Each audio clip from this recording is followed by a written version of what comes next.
Okay, we have a pump 1 clog at Country Manor. So the first thing we're going to do is we're going to isolate this pump. This is the suction. So we've closed the suction valve. Now we have the discharge valve. We're going to close this discharge valve.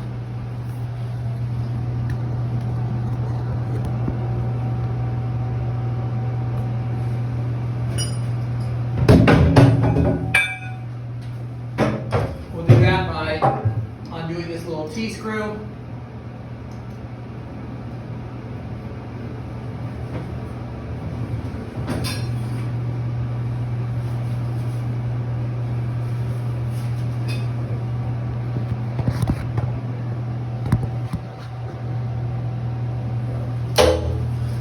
Putting this in, pulling up, that pulls it out, and then we're going to spin this. There's a dial here that shows, which way each thing goes and how the flows work. Normally you could put this in line, so it'll let pump 2 pump while you work on pump 1. We're just going to isolate everything.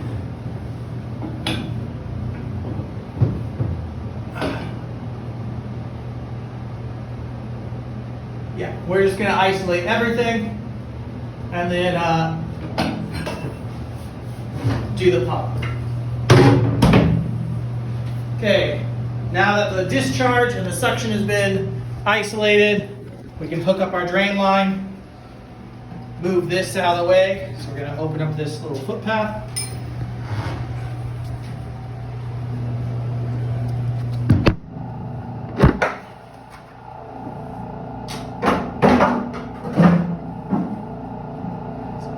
Side. Sorry about that, everyone. All right. Now we'll open up our drain.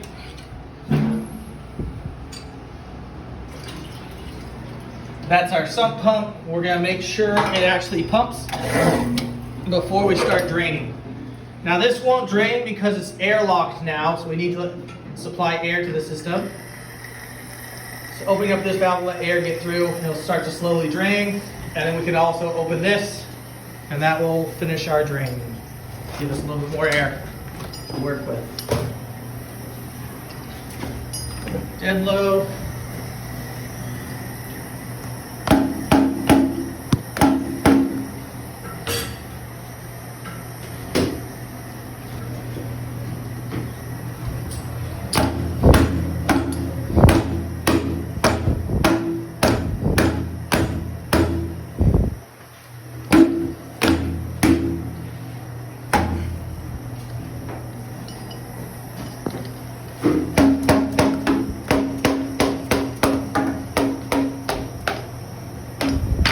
There we go. Now for me, I don't like to take this all the way off yet because there still might be, the check valve might not be holding. So I just like to lift it up against that bolt. It won't let it come all the way off, but it will introduce air into the system, and you'll see we'll start flowing out more. And then, because this pump won't keep up with that flow, I'll throttle this down so it's not flowing out quite so fast. Now that we know we're not going to overflow, we can take this off.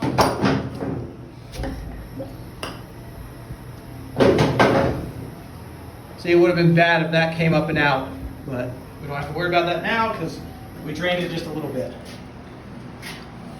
We can throttle this so we'll keep up with the introduced flow here.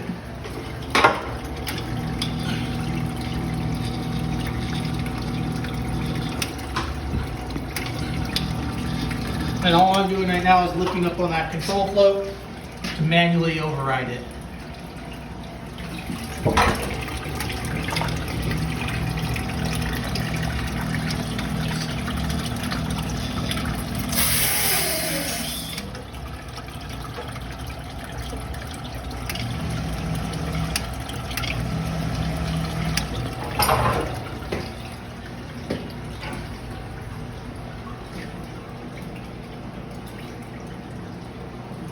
Flow slowing down a little bit.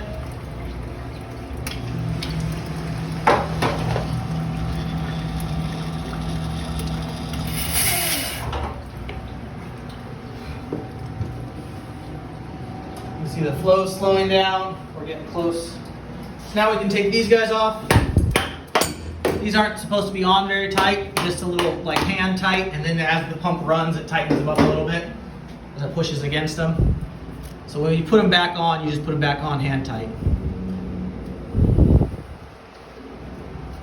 Pull each of them off.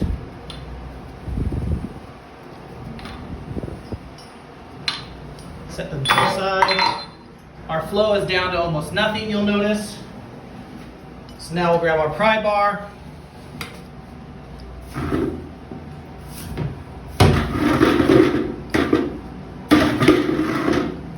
And normally people will just pry this open, but what's going on here is there is water still trapped in here that can't get out the drain because it's been airlocked and there's a rag in the way. So what we'll do is we'll pry it, but not all the way. We're just going to pry it out enough that we can introduce some air to the system. And you'll notice, as soon as I do that, the flow starts to pick back up over there. There it is. See? Flow starting to pick back up. So you could just pry this off and water will dump all over. It's not going to be that big a deal. It's only like, half a gallon of water. But if you don't want to have to clean that all up, you drain this slowly, it'll let a little more air out.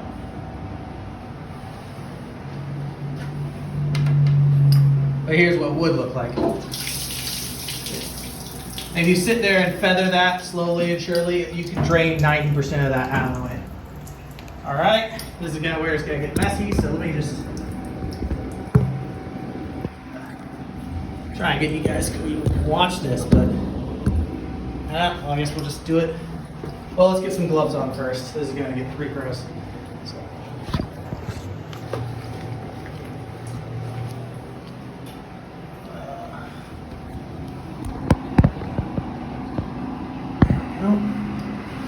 Gloves on.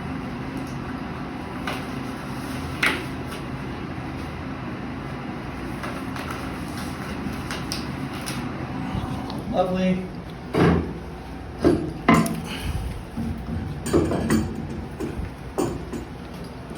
This is so much easier with two hands.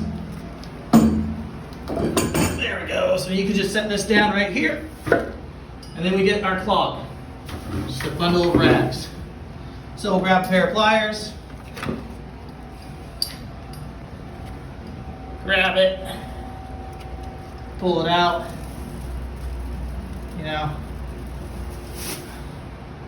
Well, and that wasn't even a big bunch, that was just a little bit. Look at our impeller. These pumps are getting a little old, but this station's getting replaced. Now we'll close our drain valve. Oh, I guess we can't close it until we get this guy back in. So this guy will go back in, get everything sealed up and redone. I'm going to turn the video off right now. For now.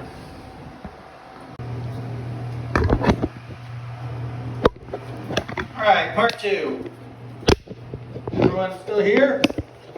I'm trying this little chest thing. I hope this works out better.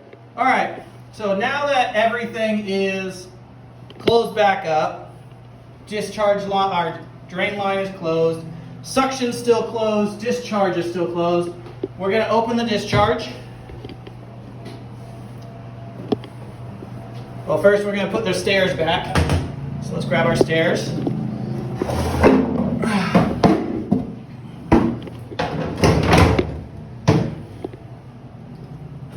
Alright, now let's open the discharge.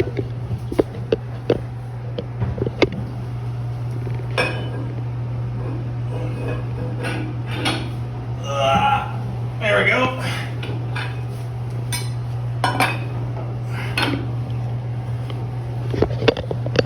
We'll get this facing the T, nice and down. Close, push it in. See how I'm pushing it in? There we go. That engages it. Put that little T screw back in so it holds it in place in case there's vibrations. Remove this. Put it back where it belongs. All right, now we can do the discharge, the suction line. Open. So before we had, gotten to where we're touching any of this stuff, we had disconnected this pump from its power source, locked it out.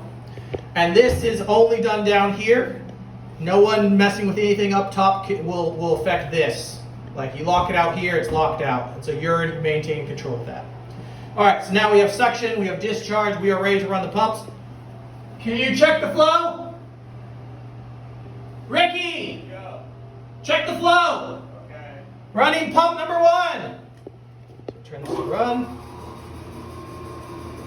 Now it's sucking, flowing out. We can see our little air relief valve is slowly relieving the air out.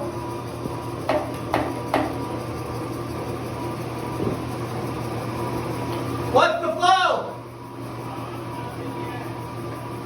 So we're still not getting any flow right now. Still zero. Still building pressure. But what we are checking right here is we're going to look for any leaks, see if we see water spraying anywhere. Nothing. Okay, I got some flow now. Excellent. You're at 453. Our flow's up to 53. That means we've cleared the air. We've primed this pump. We're going to turn it back into auto, make sure everything's in auto, everything's all good and clean. We're going to grab our bag, send it up. Go ahead and pull the bag up, Ricky. All right, go for it. Back up so nothing falls on your head.